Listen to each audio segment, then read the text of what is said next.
All right. Our next lesson is on what is called the distributive property. So we're still working with expressions, and this is a property that you're going to be seeing throughout the rest of this year and on to 8th grade and high school. So this is a very important thing to grasp, the distributive property. So once again, like you have done, pause your video, get these vocab terms down, and then we'll talk about them here in a second.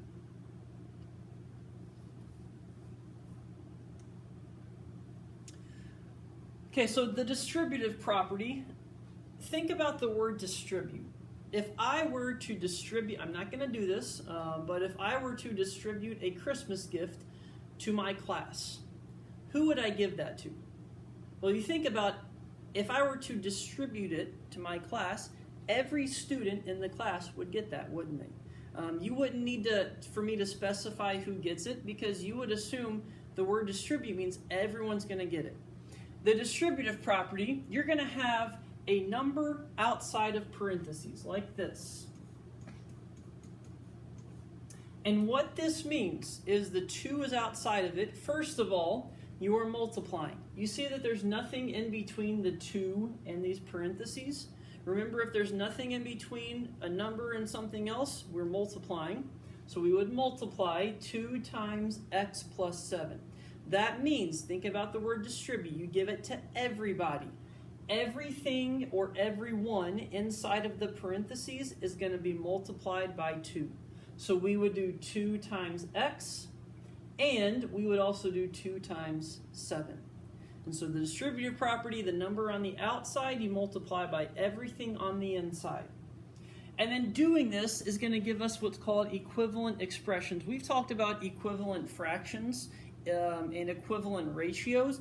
Equal means the same thing. Expressions that have the same value, but they're just written in different ways. Okay, so those are 2 of our first terms. The third vocab term is like terms. Like terms are terms in an expression that have the same variable. Terms in an expression that have the same variable.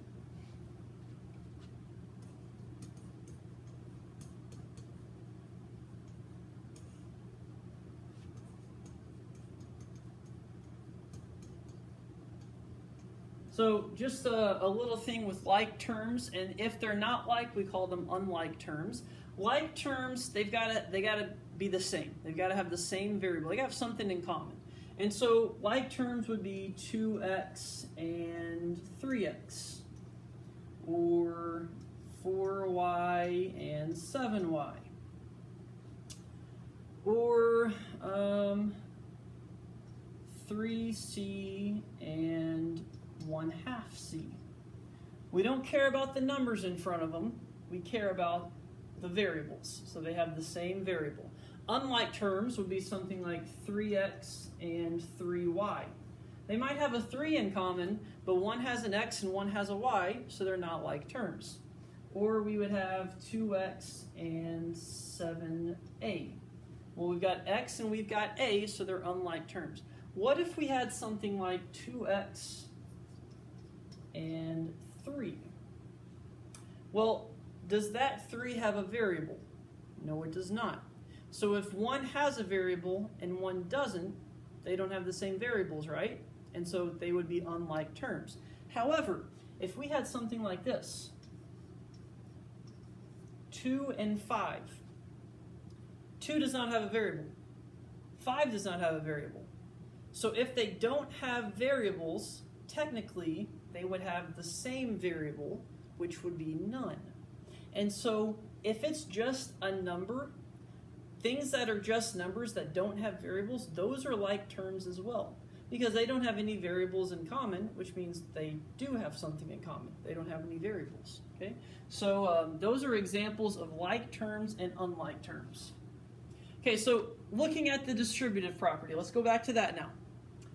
The distributive property works for both numbers and for variables. Okay, so we've got our example here. A, B, and C are all numbers. There can be any number at all, any variable at all, but it always works like this. So we would do A times B, and we would do A times C. And notice there is an addition sign right here, so there's going to be an addition sign in between them. So we look over here, the same thing. We would do A times B, and we would do A times C. Since there's a subtraction sign in between B and C, there's still going to be a subtraction sign in between the AB, A times B, and in between the A times C. Okay? So if A was on the right-hand side, if it was like this, we would still do the same thing. We would do A times B and A times C. Because order doesn't matter when we multiply, remember. Okay, so it would still be the same thing, A times B plus A times C. And then after you distribute, sometimes you might have to add or subtract any like terms. We call that simplifying an expression. We're going to talk more about that a little bit later on. All right, so let's look at some of our examples. So this is the first one without any variables. We'll go ahead and do this one.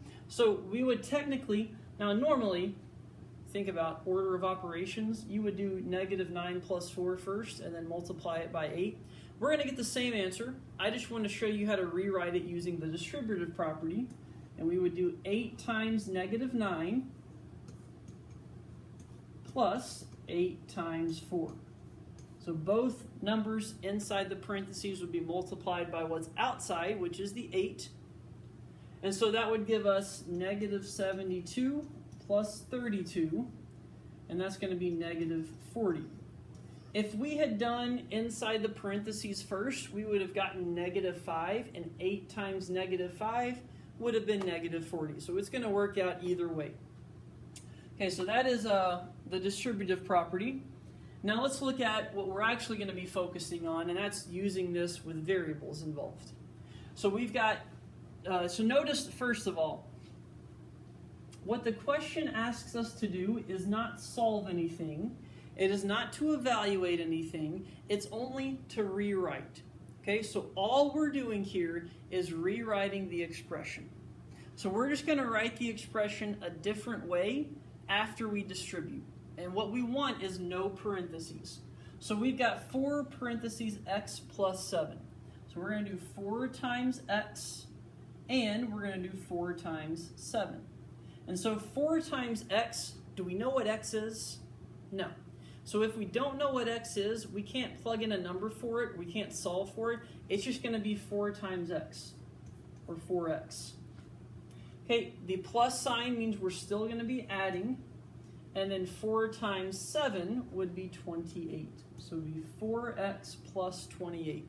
Now 4x and 28, they are unlike terms, so we can't do anything with those. We'll talk more about that in a lesson here in a couple of days.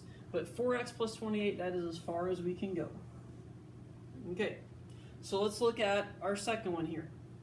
-2 is the number that's outside of these parentheses. So we're going to do -2 times 8 and -2 times x. Okay, so I'm going to write it first like this. -2 times 8. What's the operation in between those?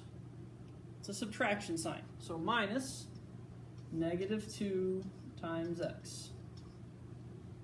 Okay, -2 times 8. -2 times 8 would give us -16 minus -2 times x would just be -2x. So minus -2x. Okay, there's one last thing for this one. If you kept your answer like this, I would have to take off some points. Notice we have minus a negative. Anytime we subtract a negative, we've got to change those 2 minus signs to plus. And so before we can say we're finished, -16 minus -2x, we need to change that and make it -16 plus positive 2x. So everyone see what I did there? I have 2 negative signs, 2 minus signs in front of each other, so I change both of those to pluses, so it becomes -16 plus 2x. Okay, let's look at a couple more examples together as well. So to rewrite this expression, we would do 6 times p and 6 times 5. Okay, so that's going to give us 6p because can't do anything with that p, minus, because there's a minus sign inside the parentheses, 6 times 5 would be 30. So 6p minus 30, it's as far as we can go. All right, and then our next one. 5 is what we're distributing. 5 is on the outside, so 5 times negative 3x and 5 times 7y. Well, 5 times negative 3x. If that's the case, we just do 5 times negative 3. 5 times negative 3 is negative 15. And we still have our x there. Plus sign is going to stay there. And then 5 times 7 would be 35y. So negative 15x plus 35y, that would be our expression. Now, x and y, are they like terms? They are not. One's x and one's y, so we can't do anything with those. So we're just going to keep it as negative 15x plus 35y. All right, so these next two examples, pause the video, do these two on your own, see what happens.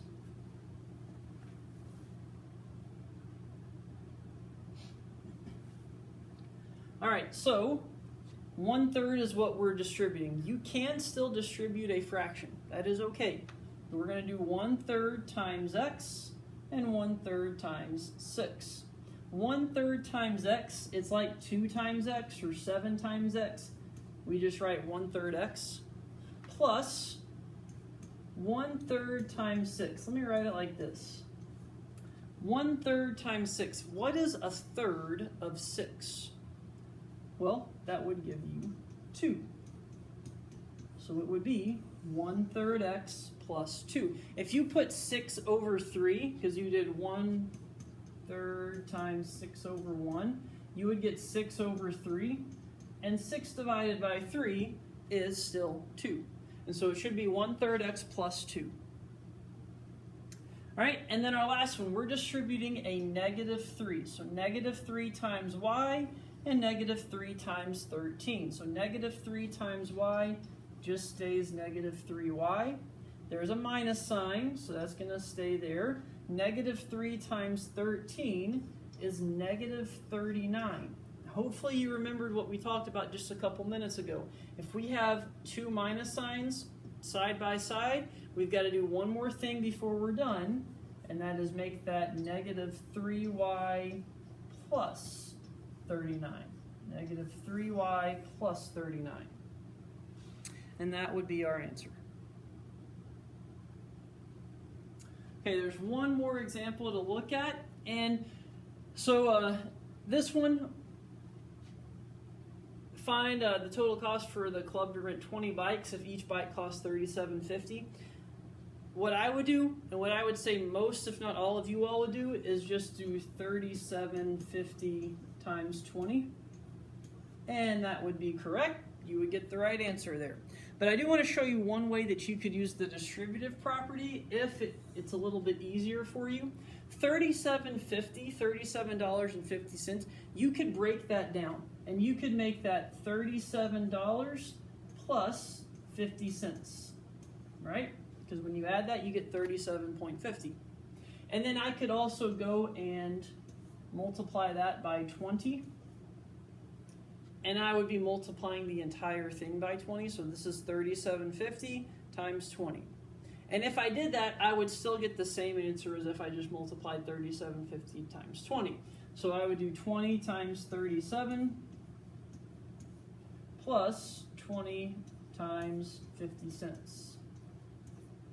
20 times 50 cents would just be 10 plus 37 times 20. Do that really quick.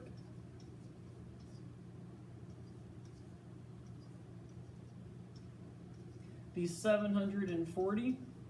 And so you would end up getting $750. And if you had just done 37.5 times 20, you would get $750 as well. So just want to show you that you could split up that decimal, and by doing, it's a little easier to do 20 times 50 cents because you know that's half of 20, and 20 times 37, you'd still get the same answer. But if you want to do a question like this, just multiplying by decimals, that's fine with me as well. I don't really care. Okay, so that's the distributive property. You're multiplying what's on the outside of the parentheses by everything that's on the inside of the parentheses, and then rewrite that expression that way. So you can go ahead and do the practice problems that I will have posted for you.